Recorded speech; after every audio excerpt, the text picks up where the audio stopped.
Good evening. मैं सिम्मी सिंह आज के इस बेहद स्पेशल प्रोग्राम में आप सबका स्वागत करती हूँ। आप सब जानते होंगे कि आईएफपीएच यानी international forum for promoting homeopathy एक ग्लोबल ऑर्गेनाइजेशन है जो कोविड काल से लगातार डेली वेबिनार्स कंडक्ट कर रहा है। आज हम 1013वें वेबिनार पर हैं। इस फोरम का मेन ऑब्जेक्टिव है होम्योपैथी के ऑथेंटिक नॉलेज को सभी तक पहुंचाना और कम्युनिटी में यूनिटी बढ़ाना। लेकिन आज का प्रोग्राम बेहद स्पेशल है। यह सिर्फ एक रेगुलर वेबिनार नहीं है। आज हम सेलिब्रेट कर रहे हैं एक लेजेंड के 101st बर्थ एनिवर्सरी को। चलिए सेशन शुरू करने से पहले 1 मिनट का मौन रखते हैं। धन्यवाद।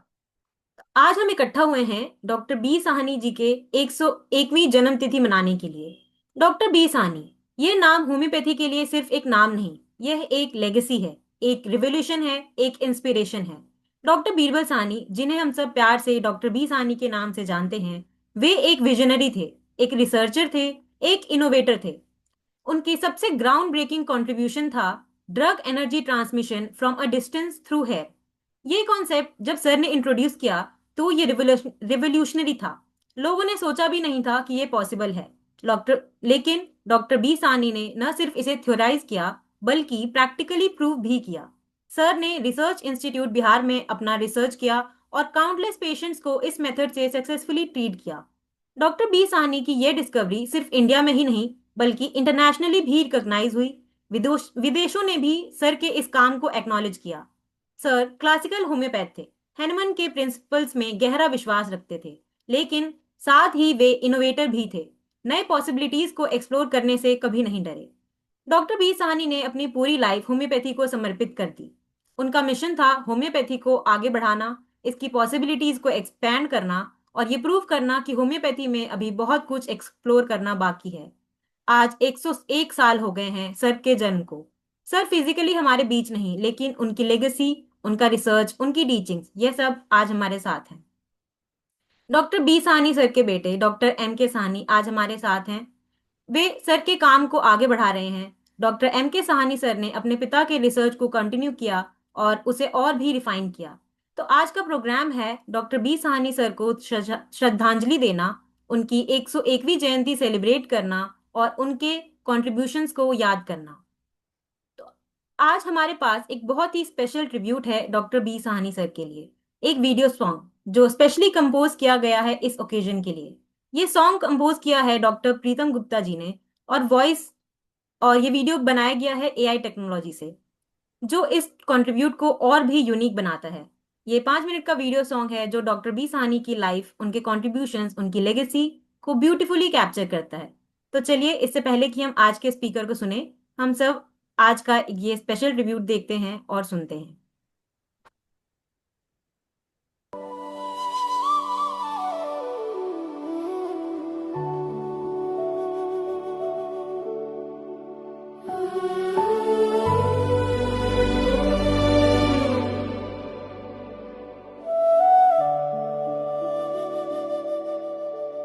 बिहार की मिट्टी, वो शांत राहें, चला एक मसीहा, थामे सबकी बाहें।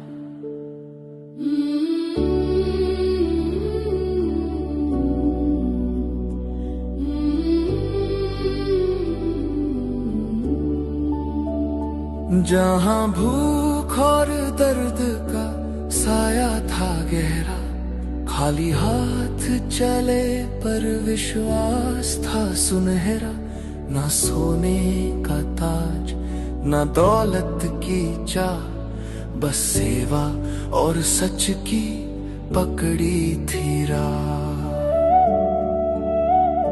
जहां बेबस रोते थे बंद कमरों के अंदर, वहां उम्मीद बनकर खड़े थे वो निडर। न नाम की भूख, न इनाम की प्यास, दुखियों की सेवा ही था उनका विश्वास।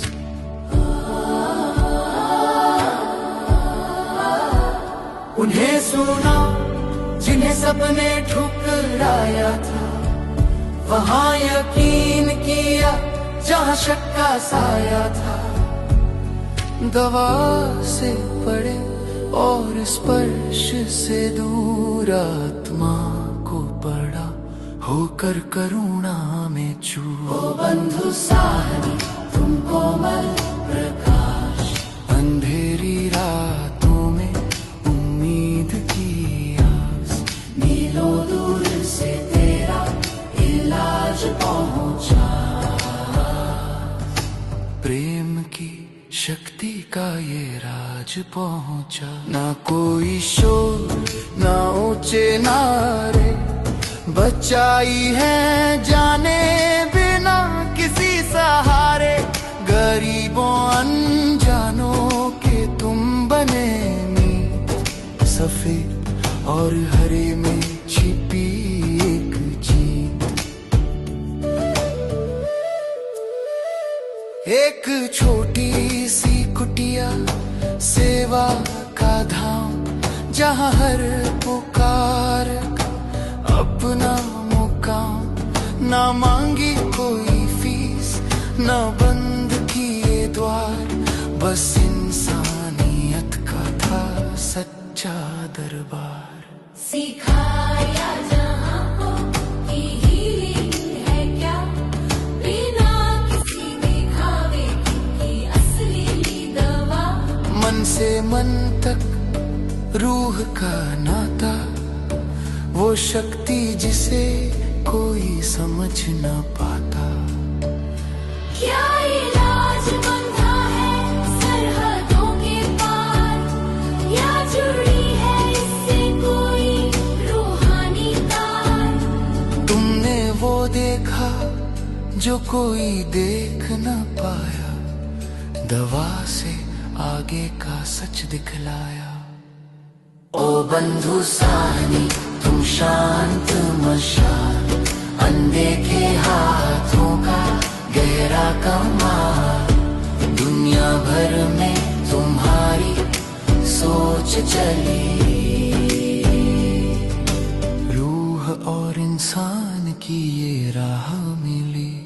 दिखाया रास्ता उन्हें जो सेवा करते हैं, जो सच और प्रेम से झोलियां भरते हैं। सिर्फ एक डॉक्टर नहीं, उससे कहीं बढ़कर इंसानियत के सेवक सबसे निडर।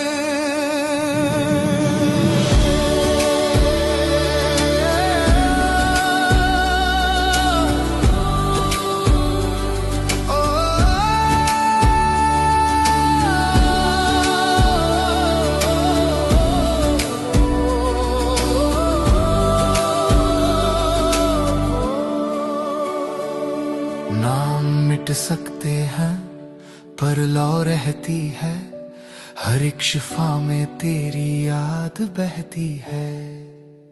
दो बंधु साहनी वो मसीहा, जिसने दुनिया को उम्मीद की भाषा सिखाई।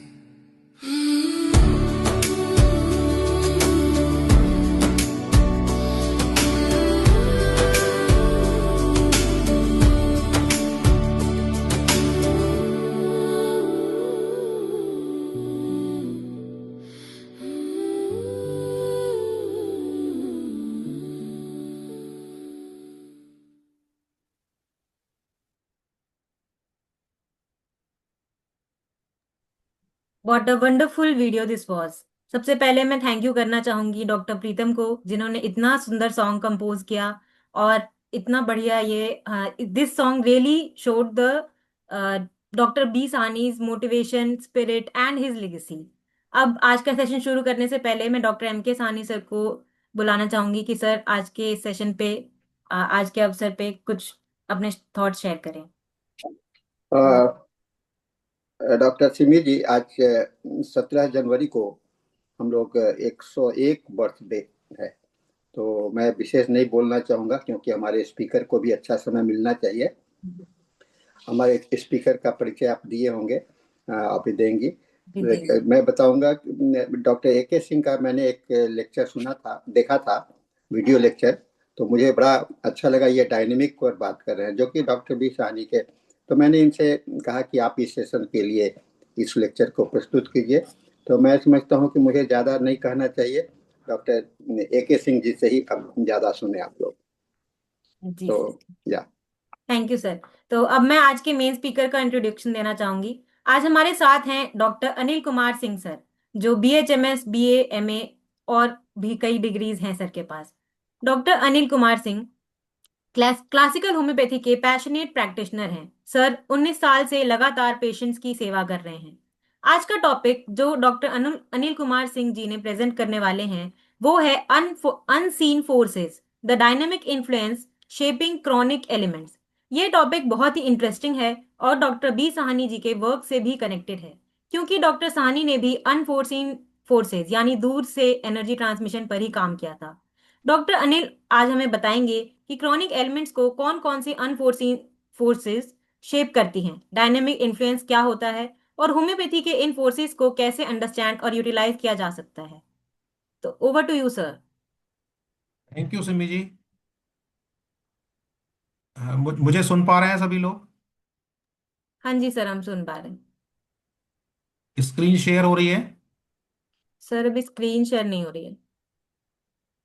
जी। फुल स्क्रीन हो गई है? हाँ जी सर, हो गई। सबसे पहले हैनीमैन सर को सादर नमन, डॉक्टर JT कैंट सर को सादर नमन, जिन्होंने हमको बहुत ही अच्छी रिपर्टरी दी। डॉक्टर RN भार्गव सर, इनसे हमने कॉलेज में ऑर्गेनॉन ऑफ मेडिसिन को समझा और उसका प्रैक्टिकल यूज समझा, कैसे हमको उसको यूज करना है पेशेंट के लिए। तो सबसे पहले डॉक्टर बी सानी सर के जन्म दिवस पर हम सभी लोगों को अनंत हार्दिक शुभकामनाएं।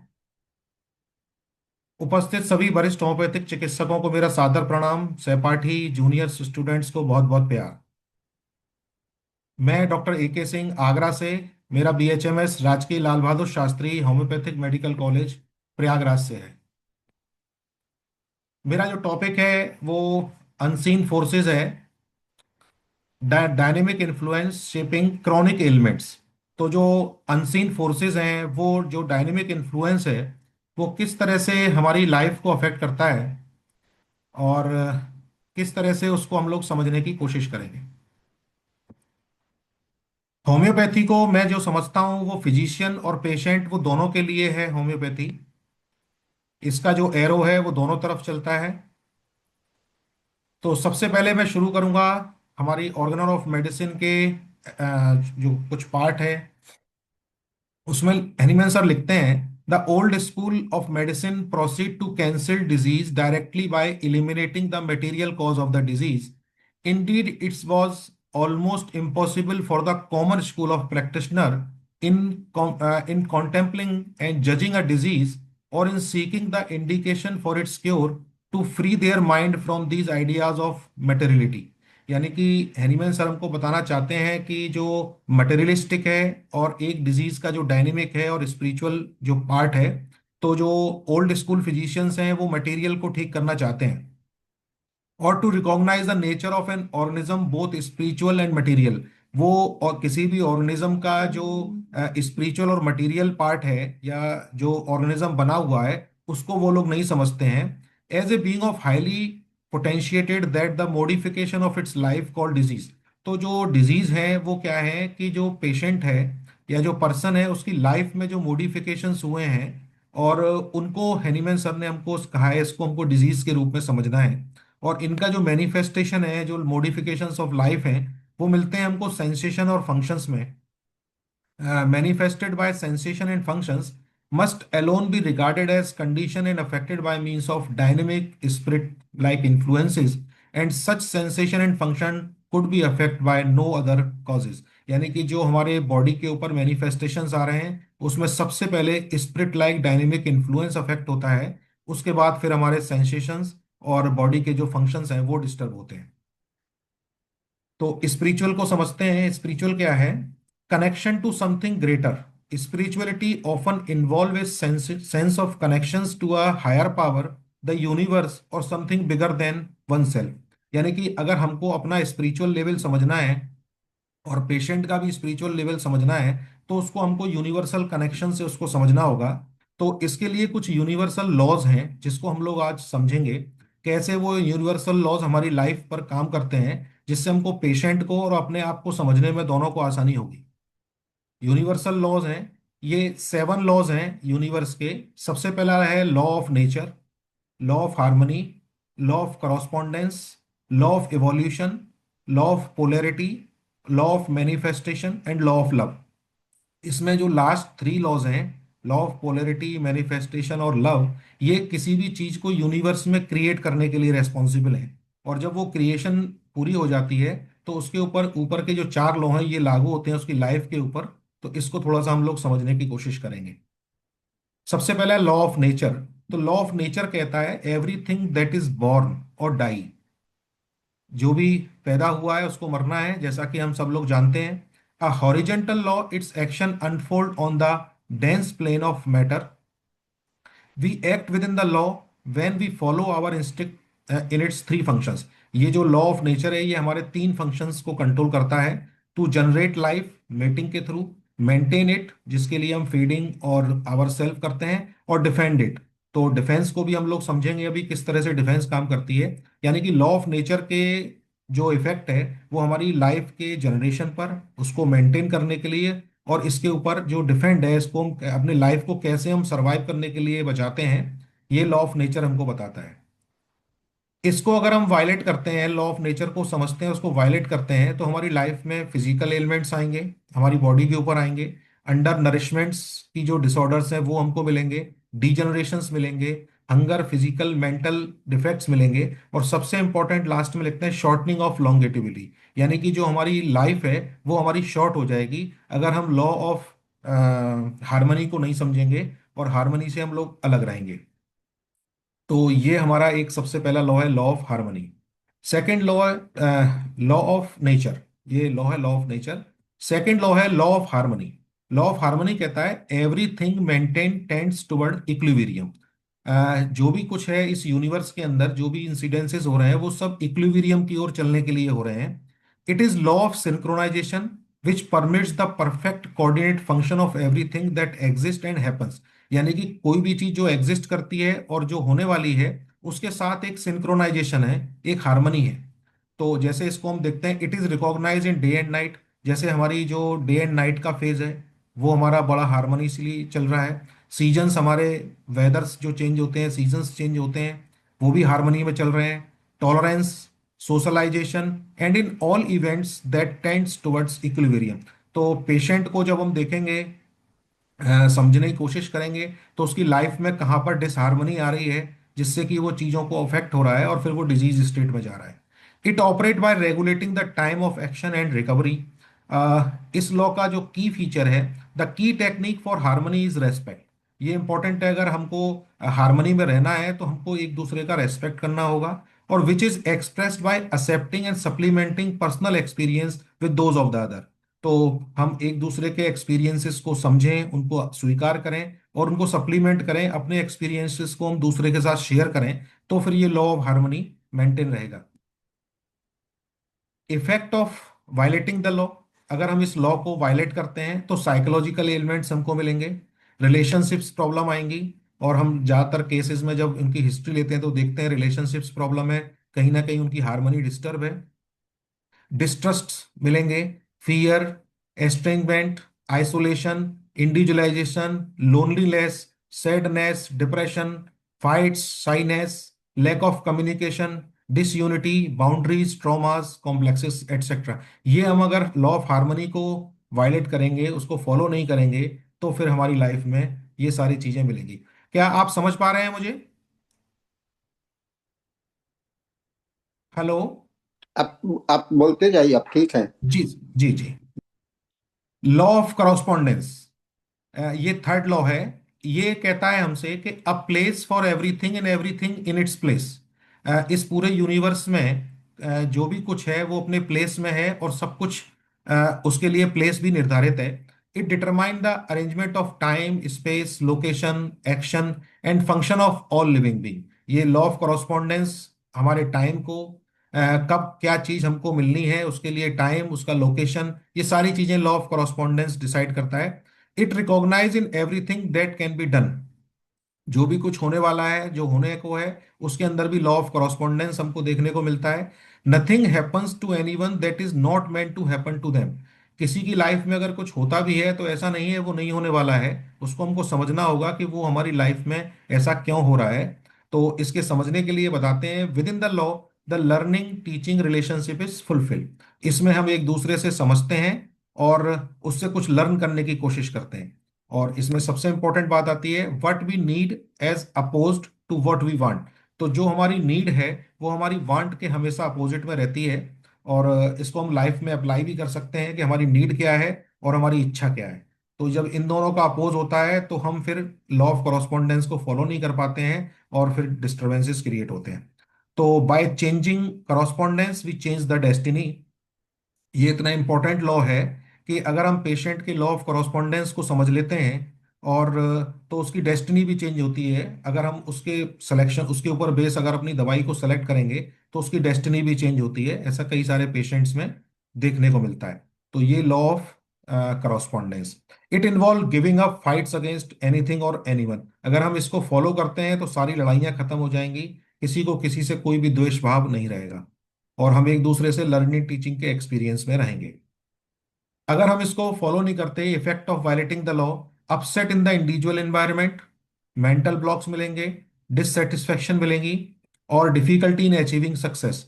तो कई सारे पेशेंट्स आते हैं, स्टूडेंट्स होते हैं जिनको सक्सेस नहीं मिल पा रही है, तो वो अपने आप को इस लॉ ऑफ कॉरस्पॉन्डेंस को फॉलो नहीं करते हैं। तो कहीं ना कहीं हमें इसको ढूंढना पड़ेगा। ये सारा का सारा हम अनसीन फोर्स को समझने की कोशिश कर रहे हैं जो हमको डिजीज देता है।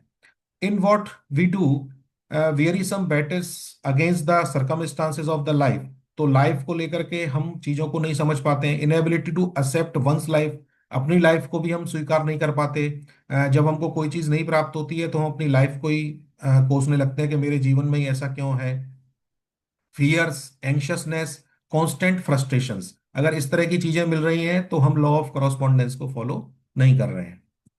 लॉ ऑफ इवोल्यूशन इसके बाद है, ये बहुत ही इंपॉर्टेंट है। No one can evolve without transforming themselves. अगर कोई अपने आप को बदलना नहीं चाहता तो वो इवॉल्व नहीं हो सकता है।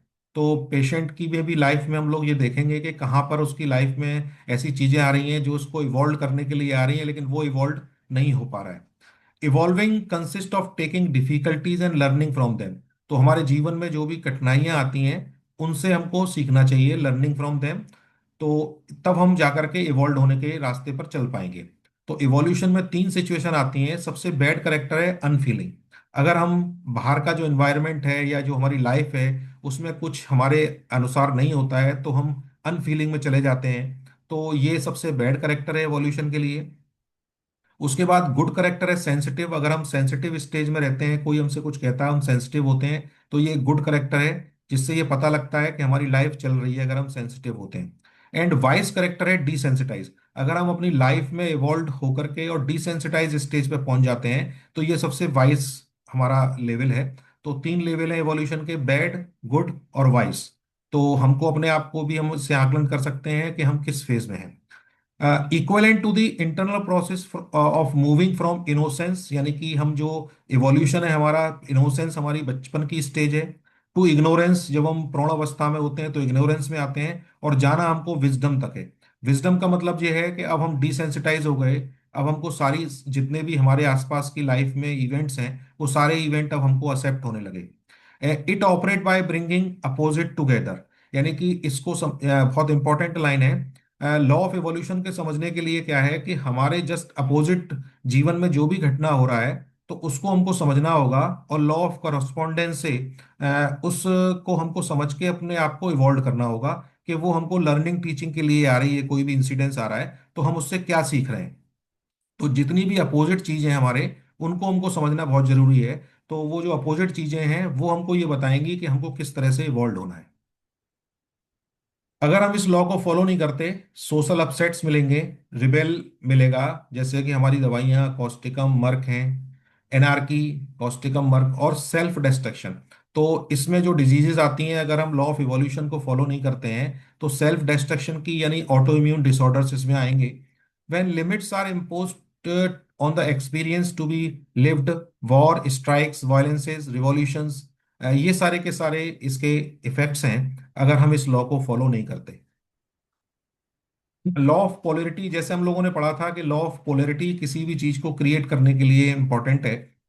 यूनिवर्स में अगर कोई भी चीज क्रिएट होती है तो उसके two opposites, between two opposites, कोई भी अंडरस्टैंडिंग है, जो दो अपोजिट्स के बीच में अगर कोई अंडरस्टैंडिंग बनती है और उनमें कोई मूवमेंट होता है, तो इस यूनिवर्स में कोई भी चीज क्रिएट होती है। और इसको हम सेक्सुअल आइडेंटिटी से बहुत अच्छे से समझ सकते हैं कि मेल और फीमेल सेक्सुअल आइडेंटिटी है। और that of destiny in our memory conscious as need to teach. और ये जेनेटिक जो जो सेक्सुअल बिहेवियर है या सेक्सुअल मेमोरी है, ये हमारे इंस्टिंक्ट बिहेवियर है, ये हमको जन्मजात ही हमको मिलती है लॉ ऑफ पोलैरिटी से।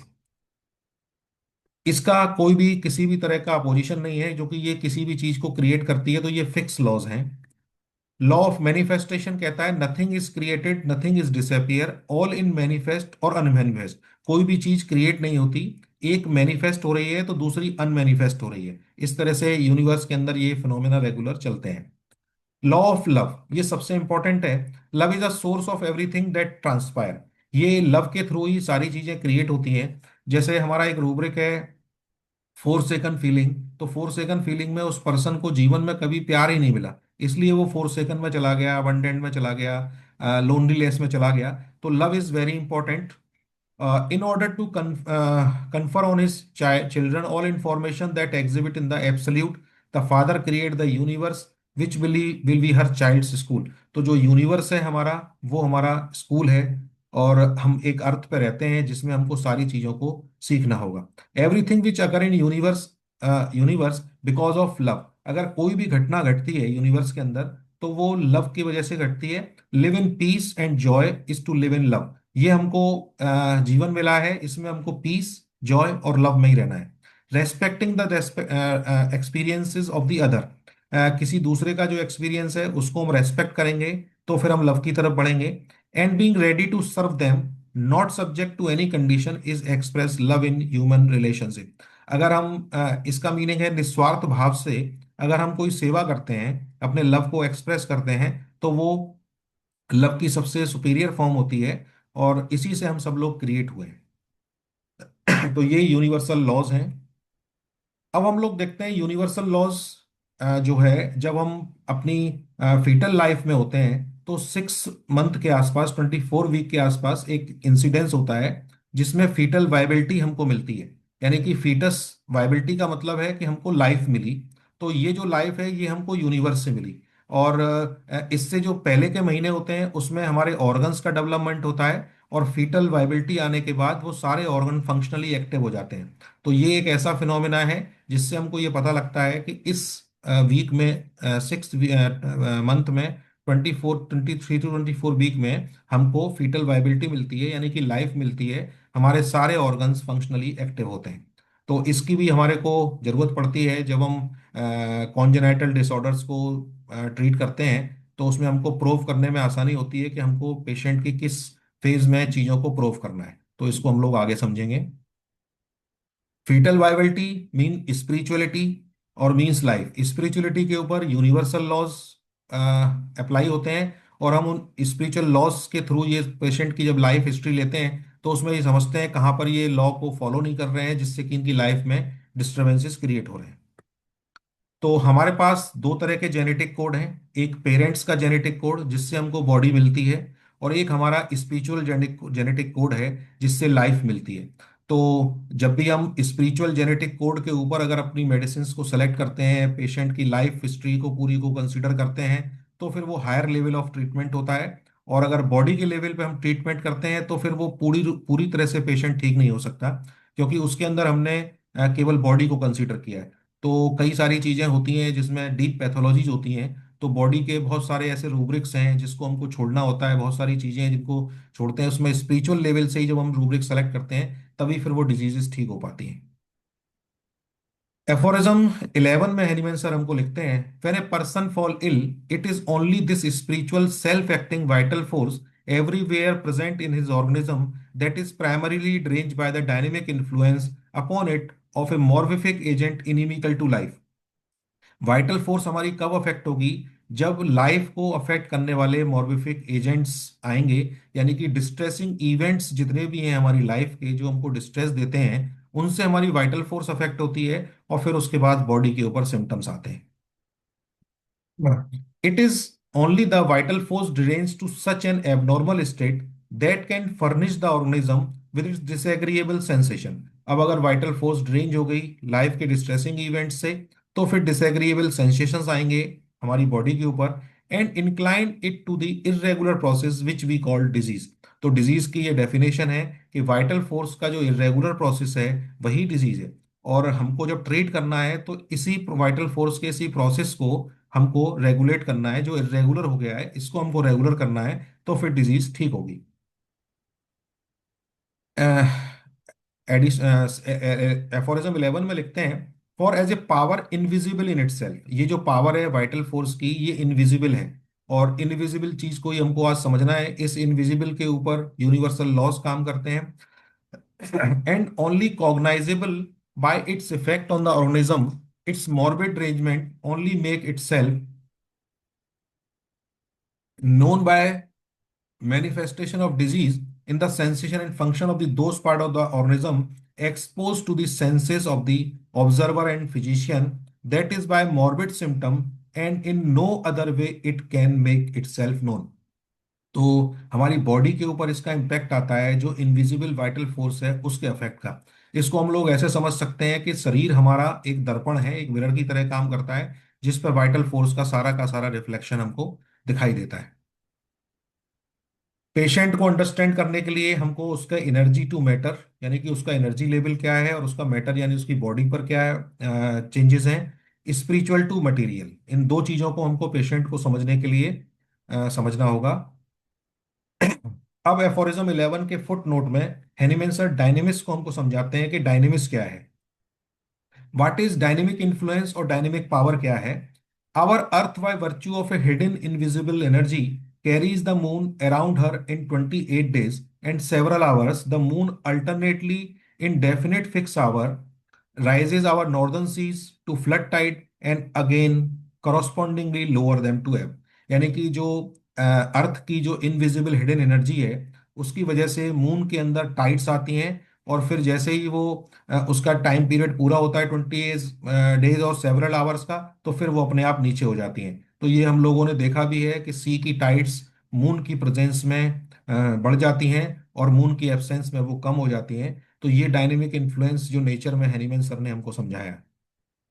उसके बाद लिखते हैं, apparently this takes place not through material agency. इसमें किसी तरह की मटेरियल एजेंसी को यूज नहीं किया गया है, नॉट थ्रू मैकेनिकल कॉन्ट्रीवेंसेस, किसी भी तरह की मैकेनिकल इंस्ट्रूमेंट्स नहीं यूज हुए हैं। Are the use for the product of human labour. इसमें ह्यूमन लेबर का भी कोई यूज नहीं हुआ है, कोई ऐसा नहीं है कि किसी कोई चेन पुली या हुक वगैरह से इसको खींचा जाता है। And so see numerous other event about us as a result of the action of one substance on the other substance. अगर हम नेचर को ऑब्जर्व करेंगे तो बहुत सारे नेचर के अंदर ऐसे न्यूमरस एग्जांपल्स हमको मिलेंगे जिसमें कि एक सब्सटेंस का दूसरे सब्सटेंस के ऊपर इफेक्ट है, और उस इफेक्ट को हैनीमैन सर ने हमको कॉज एंड इफेक्ट फिनोमेना में समझाया है। तो अब जैसे हम लोग स्पिरिचुअल लेवल को देखते हैं, स्पिरिचुअल लेवल हमको दिखाई नहीं देगा, उसमें किसी भी तरह का कोई मटेरियल नहीं है, और उसका एक इम्पैक्ट हमारे ऊपर हमारी बॉडी के ऊपर आता है। तो ये कॉज एंड इफेक्ट फिनोमेना को हैनीमैन सर ने समझाया। हैनीमैन सर कहते हैं, only cultured practice in comparison and deduction can for can form for himself a kind of supra sensual ideas sufficient to keep all this material or mechanical in his thought from such concepts. अगर हम material or mechanical concept से दूर जाना चाहते हैं तो हमको अपने लिए सुपरा सेंसुअल आइडियाज डेवलप करने पड़ेंगे। और ये सुपरा सेंसुअल आइडियाज कैसे होंगे? कंपैरिजन एंड डिडक्शन के प्रोसेस से। जैसे हम पेशेंट की लाइफ को कंपेयर करके उसके रूब्रिक्स लेंगे, और रूब्रिक्स में जो मेडिसिन आएंगी उन मेडिसिन को फिर हम एक एक करके डिडक्ट करेंगे। तो इसको ऐसा करते रहेंगे तो हमारे सुपरा सेंसुअल आइडियाज डेवलप होंगे, और फिर हम पेशेंट को बहुत अच्छी रेमेडी, उसको हायर लेवल से उसको रेमेडी को सेलेक्ट कर पाएंगे, और तभी जाकर के फिर वो पेशेंट जो इनक्योरेबल डिजीज है वो ठीक होगी। फुट नोट 11 में ही लिखते हैं, ये व्हाट इज डायनेमिक इन्फ्लुएंस, जो कॉज एंड इफेक्ट फिनोमेना है, कंपैरिजन रिडक्शन का, सुपरा सेंसुअल आइडियाज, ये एक एब्सोल्यूट और स्पेसिफिक प्योर एनर्जी है, action of one substance on the other substance. Foot note के सेकंड पैरा में हनीमैन सर बताते हैं, for instance the dynamic effect the sick make in influence upon the healthy man as well as the dynamic energy of the medicine upon the principle of life in restoration of health. तो अब जो disease जो हमको सिक making influence हैं, और जो हमारी medicine हैं जो डायनेमिक हैं, और जो हमारे प्रिंसिपल्स ऑफ लाइफ के ऊपर अफेक्ट करती हैं। Dynamic energy of the medicine upon the principle of life in restoration of health is nothing else than infection, and so not in any way material, not in any way mechanical. हमारी medicine में भी किसी तरह का कोई material नहीं है, कोई मैकेनिकल चीजें नहीं है, वो प्योर डायनेमिक एनर्जी हैं, और जो प्रिंसिपल्स ऑफ लाइफ के ऊपर काम करती हैं। और इसी तरह से जो सिक मेकिंग इन्फ्लुएंस है वो भी हेल्दी मैन को सिक करते हैं। जस्ट एज द एनर्जी, अब नेक्स्ट उसको और हनीमैन सर हमको समझाते हैं मैग्नेट के अट्रैक्शन से, कि just as the energy of magnet attract a piece of iron और स्टील इज नॉट मटेरियल। तो ये हम लोग कई सारे 12th क्लास में एक्सपेरिमेंट कर चुके होते हैं कि मैग्नेट और जो स्टील है, आयरन रॉड है, वो उसको अट्रैक्ट करती है। उसमें कोई भी मैकेनिकल नहीं है, उसका मैग्नेट का एक मैग्नेटिक फील्ड है। One see that the piece of iron is attracted by the one pole of the magnetic, but how it is done it is not seen. जो पोल मैग्नेट का iron को attract करता है ये हमको दिखाई नहीं देता, लेकिन वो अट्रैक्ट करता है। तो ये कॉज एंड इफेक्ट फिनोमेना है मैग्नेट का आयरन के ऊपर। This invisible energy of the magnet does not require mechanical auxiliary means hook or lever to attract the iron. The magnet draw to itself, and this act upon the piece of iron upon a steel needle by means of purely immaterial, invisible, conceptual inherent energy that is dynamically and communicate the steel needle, the magnetic energy equally invisible dynamically. तो ये Hahnemann sir ने हमको magnet से समझाया कि जो magnet का field है और जो मैग्नेटिक फील्ड है वो प्योरली इमेटीरियल, इनविजिबल है, और एक कंसेप्चुअल इनहेरेंट एनर्जी का एक हमको नया टर्म दिया कि जो हमारे थॉट्स हैं, जो कंसेप्ट्स हैं, वो हमारे को इस एनर्जी लेवल को डिस्टर्ब होने से हमारी बॉडी के ऊपर इम्पैक्ट्स आते हैं। तो इसको भी हम आगे समझेंगे। The steel needle become it self magnetic even at A distance. अब क्या हो रहा है कि अगर मैग्नेट के एक संपर्क में बहुत समय तक वो स्टील निडल रहती है तो उसके अंदर भी वो मैग्नेट का गुण आने लगता है, steel needle with the same magnetic property, और उसके अंदर भी सेम मैग्नेटिक प्रॉपर्टी आती है with which has been endeavoured previously by the magnetic rod, जिस मैग्नेटिक रॉड के वो संपर्क में आई।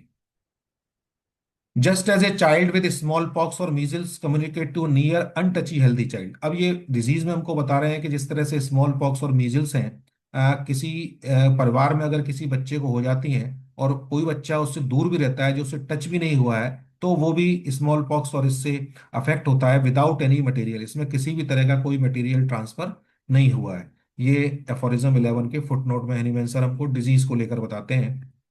अ purely specific conceptual influence communicate to the near child. अब इसमें जब एक बार हम लोगों ने देखा है कि किसी घर में स्मॉल पॉक्स या मीजल होती है तो दूसरे बच्चों को हम लोग जो अलग करते हैं उनसे, तो फिर वो एक फियर का कंसेप्ट घर में आ जाता है कि कहीं और बच्चे इससे अफेक्ट ना हो जाएं।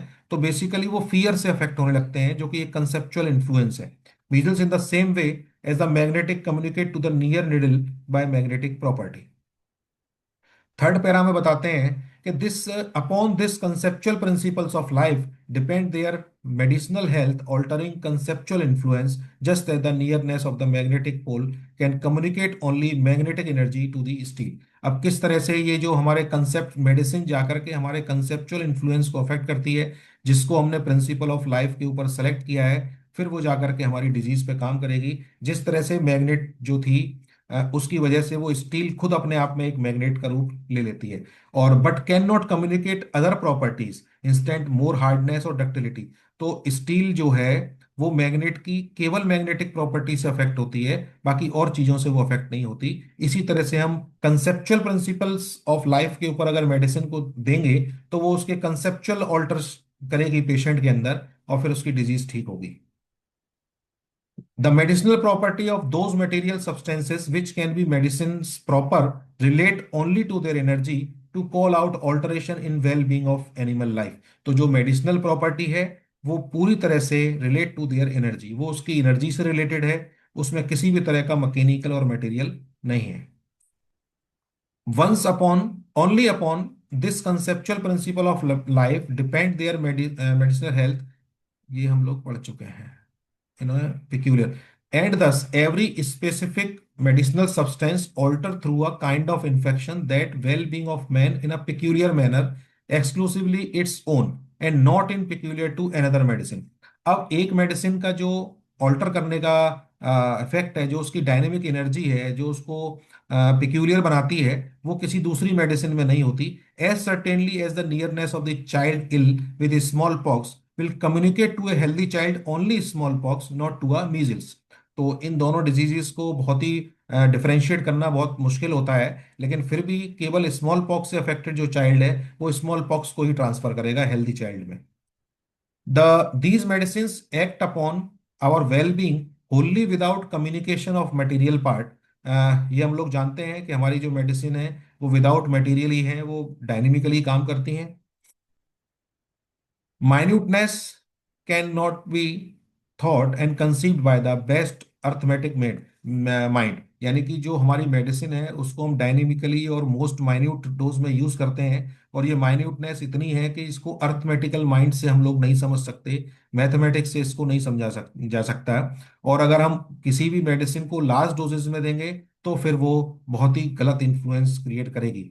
तो जो हीलिंग एनर्जी है किसी भी मेडिसिन की, वो उसकी माइन्यूटनेस के ऊपर डिपेंड है। अगर वो मेडिसिन सही भी है और उसकी डोज अगर ज्यादा हो जाएगी तो फिर वो ही मेडिसिन हमारे लिए रॉन्ग साबित होगी, पेशेंट को वो ठीक नहीं कर पाएगी। तो माइन्यूटनेस को हमको बहुत ध्यान रखना है, क्योंकि केवल और केवल एनर्जी का ट्रांसफर हमको करना है। The smallest dose can therefore contain almost entirely only the pure, freely developed conceptual medicinal energy and bring about only dynamically such great effect as can never be reached by the crude medicinal substance itself taken in large doses। जो कि हम वही medicine जिसके crude form से हम उसको उसकी healing property को नहीं समझ सकते या उसको नहीं हील कर सकते, उसकी प्योर एनर्जी से ही डिजीज ठीक होंगी dynamically. It is not in corporeal atom. ये जो एनर्जी है ये किसी भी जो मेडिसिन है उसके किसी भी कॉर्पोरियल एटम में नहीं पाई जाती। बहुत सारी रिसर्चेज मैं पढ़ता रहता हूँ, उसमें देखता हूँ कि एटॉमिक लेवल तक होम्योपैथी में रिसर्च हो रही है, लेकिन हेनीमैन सर हमको एफोरिज्म 11 के फुटनोट में बता चुके हैं कि वो जो एनर्जी है वो कैसे मिलेगी।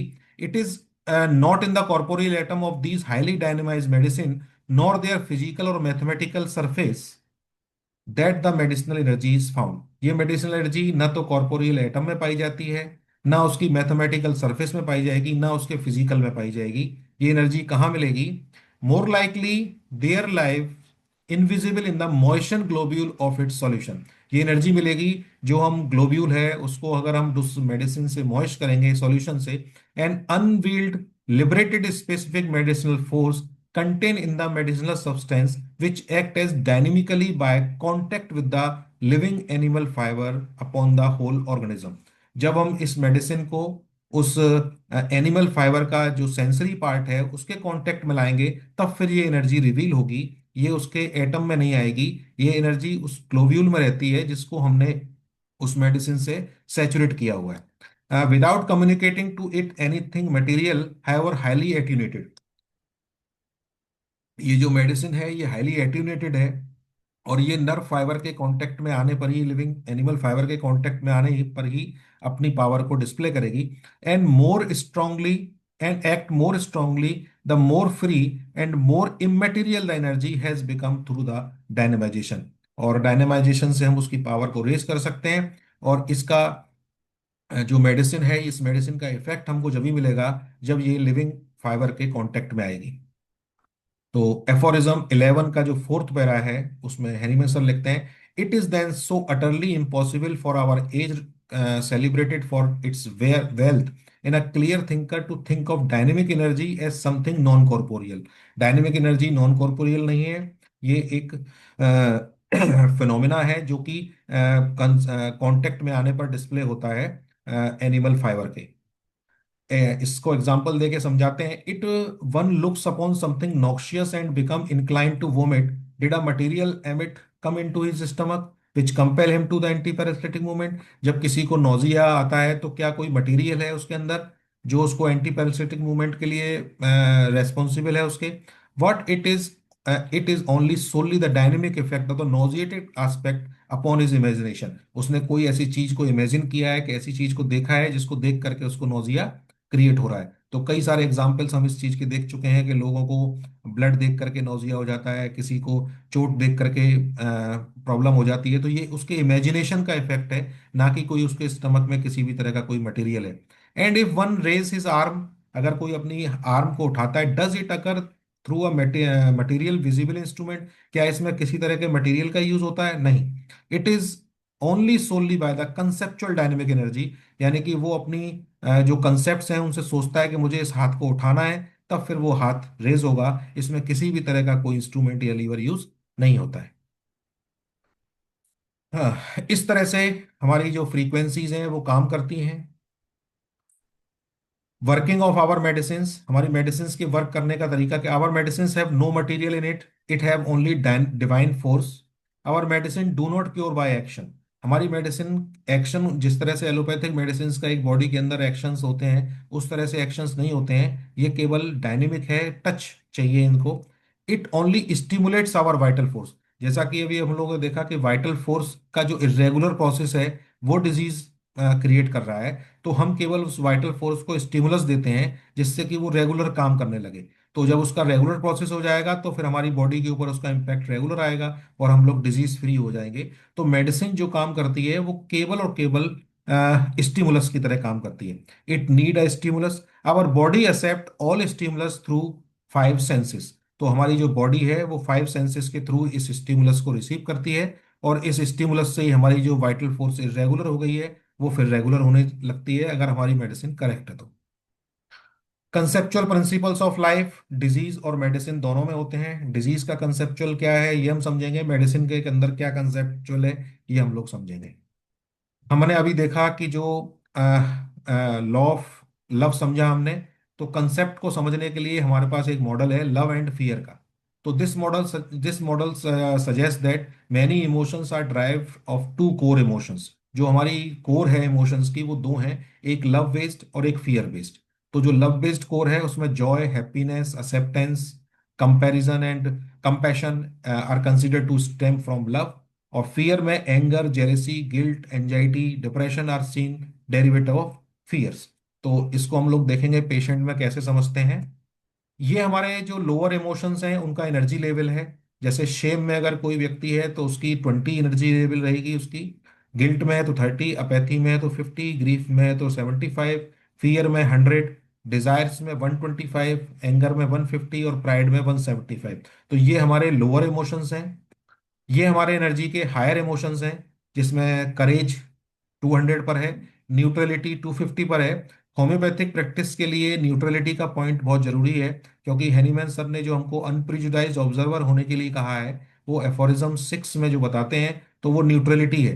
तो इस लेवल पे तो हमको आना ही है। तो इस चार्ट से हम अपने आप का भी आकलन कर सकते हैं और पेशेंट का भी आकलन कर सकते हैं हम किस लेवल पे हैं।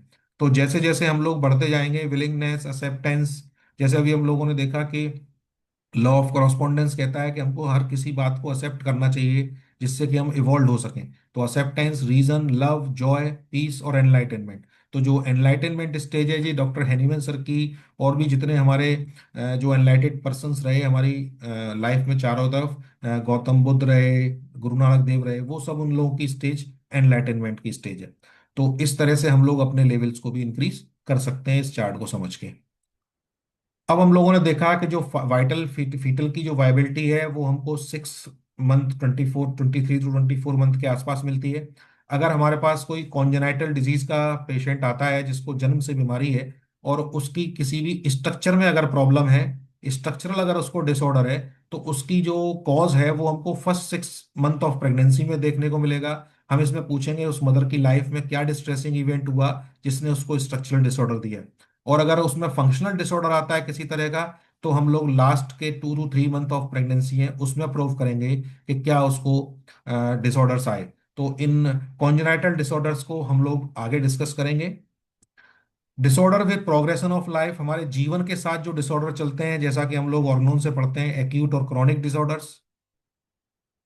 तो मेरा जो टॉपिक है वो क्रॉनिक डिजीज के लिए है। तो एफोरिज्म 5 में हनीमैन सर हमको बताते हैं कि जो कॉज एक्यूट डिजीज है उसका कॉज फाइंड आउट कर लेंगे तो वो ठीक होगा, और जो क्रॉनिक डिजीज है उसका जो कॉज है वो मियाज्म है। और वो मियाज हमको उस पेशेंट की जो मोर सिग्निफिकेंट पॉइंट्स हैं उसकी लाइफ के, यानी कि उसकी लाइफ में ऐसे सिग्निफिकेंट पॉइंट्स जिनसे उनकी लाइफ बहुत ज़्यादा प्रभावित हुई है, तो वो हमको म्याज में ढूंढने को मिलेंगे। और म्याज हमको मिलेगा मिलेगा कहाँ पर? एफोरिज्म 5 में बताते हैं, मॉरल और इंटेलेक्चुअल करेक्टर में, ऑक्यूपेशन में, mode of living and habits में, सोशल डोमेस्टिक रिलेशंस में, एज में और सेक्सुअल फंक्शंस में। Homeopathic practice never required us to single out some primary or secondary symptom resulting from the chronic miasm। ये जब chronic disease को हम लोग ट्रीट करते हैं तो उसमें देखते हैं कि हमको जो इंटरनल सिम्टम्स हैं और सेकेंडरी सिम्टम्स हैं उनको हमको सिंगल आउट अलग अलग नहीं करना है, nor to restore external local remedies either dynamic और मैकेनिकल। अगर हमको सेकेंडरी सिम्टम्स यानी कि एक्सटर्नल प्लेन पे जो सिम्टम मिल रहे हैं उनको हमको एक्सटर्नल एप्लीकेशन से ठीक नहीं करना है, चाहे वो मेडिसिन डायनेमिक ही क्यों ना हो या फिर वो मैकेनिकल क्यों ना हो।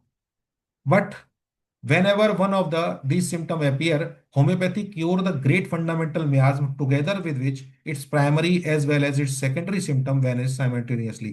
अगर हम miasm को ट्रीट कर देंगे तो फिर जो प्राइमरी और सेकेंडरी सिम्टम्स हैं वो दोनों साथ साथ ठीक होंगे। But as the homeopathic physician, we generally find the primary symptom to have been suppressed by the local treatment of the allopathic practitioner। तो जो प्राइमरी सिम्टम्स हैं हमारे ऊपर स्किन के ऊपर जो सिम्टम्स आते हैं उनको पहले ही सप्रेस कर दिया गया होता है। तो हैनीमैन सर हमको एक ड्यूटी देते हैं, it will be his duty to accomplish what his predecessor neglect to do। तो जो हमारे पूर्वज थे, जो ओल्ड स्कूल प्रैक्टिशनर थे, उन्होंने जो काम नहीं किया उसकी जिम्मेदारी हैनीमैन सर हमको देते हैं, और वो कहते हैं कि मियाज्म को समझ के हम प्राइमरी और सेकेंडरी दोनों सिम्टम्स को ठीक कर सकते हैं। He will therefore give his attention more particularly to the secondary symptom which result from the development of the inner miasm, and will observe especially chronic disease arising from the internal sora। तो जितनी भी disease हैं वो सोरा से arise होती हैं, तो हमको पेशेंट की लाइफ में सोरा को समझना होगा। I have endeavored to demonstrate the internal treatment of these diseases as far as is was possible for a single person physician। वो कहते हैं कि जो एक सिंगल फिजिशियन जितना काम कर सकता है इस तरह की डिजीजेस को ठीक करने के लिए वो मैंने किया। After many year of thought, जिसके लिए मेरे को बहुत समय लगा विचार करने में, ऑब्जर्व किया, and experiences in my book on chronic disease. तो अगर हम क्रॉनिक केसेस को ठीक करना चाहते हैं तो हमको हैनीमैन सर क्रॉनिक डिजीज को पढ़ने के लिए रेफर करते हैं, जिसको हमको पढ़ना चाहिए। क्रॉनिक डिजीज में हनीमैन सर लिखते हैं, why then can not this vital force efficiently affected through homeopathic medicine produce any true and lasting recovery in these chronic maladies even with the aid of homeopathic remedies which best cover their present symptoms. जो दवाइयाँ बहुत present symptoms को cover कर रही हैं और वो भी काम को ठीक नहीं से नहीं कर पा रही हैं, इसको हनीमैन सर हमको बताते हैं। तो ये क्रॉनिक डिजीज पे हनीमैन सर ने काम किया, और वो कहते हैं जो गॉड है उसने हमको सब कुछ दिया। तो miasm is related to life of the patient. Miasm में डिफेंस है, सेक्रीफाइसेस है, हम लाइफ में क्या चीज सेक्रीफाइस करते हैं। म्याज में तीन तरह के सेल्स जो अपने फंक्शंस, जैसे सबसे पहला फंक्शन सर्वाइवल का, उसको सेक्रीफाइस करती है, जनरेशन के फंक्शन को सेक्रीफाइस करती है और सेल्फ डिफेंस को करती है। तो सोरा जो एडेप्टेशन, सोरा की तीन स्टेजेस हैं, सोरा डोरमेंट, लेटेंट और एक्साइटेड, और फिर एक्टिव सोरा। तो एक्टिव सोरा में हमको क्रॉनिक डिजीजेज मिलती हैं, एक्साइटेड सोरा में एक्यूट डिजीज मिलती हैं। सेल जब फर्स्ट फंक्शन को अपने को सेक्रीफाइस करती है तो इन्फ्लेमेशन सोरा, सेकंड फंक्शन सेल डिवीजन का तो साइकोसिस, और सेल डिस्ट्रक्शन सिफिलिस। केस देखते हैं। एक केस है इनक्योरेबल, ये पेशेंट का वीडियो है। हमारे पास में केवल 2 मिनट बचा है। हाँ, ये केस है एनएमडीए, एनसेफेलाइटिस, एनसेफेलाइटिस ऑन इम्यूनोपैथी। तो हम इसको केस को कभी बाद में डिस्कस करेंगे, इसका रिजल्ट देख लेते हैं। ये बच्चे की कंडीशन थी,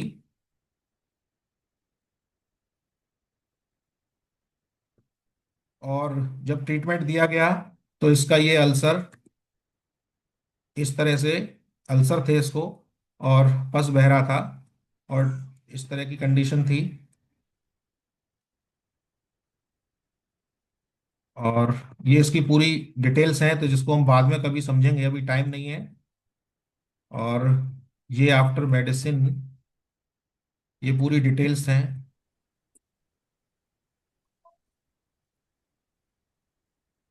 हम ये लोग इसके एक हेरिंग्स अलग लॉबीज में सेशन मिला। कर लेंगे, एक अलग सेशन और कर लेंगे इस पर। ये इसमें हीलिंग शुरू हो गई।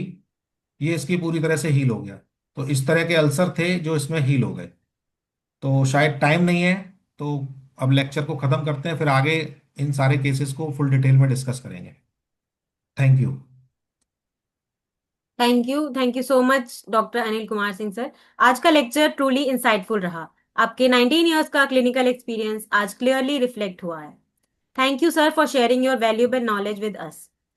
और थैंक यू। आज का ये स्पेशल प्रोग्राम हम यहीं कंक्लूड करते हैं। आज हमने सेलिब्रेट किया डॉक्टर बी साहनी सर के 101वें बर्थ एनिवर्सरी, उनकी लेगेसी, उनका रिवोल्यूशनरी रिसर्च और उनकी एंड्योरिंग स्पिरिट को। Thank you doctor Anil Kumar Singh sir, thank you doctor M K Sahni sir, thank you IFPH, और thank you to all the participants. तो हैव अ वंडरफुल इवनिंग।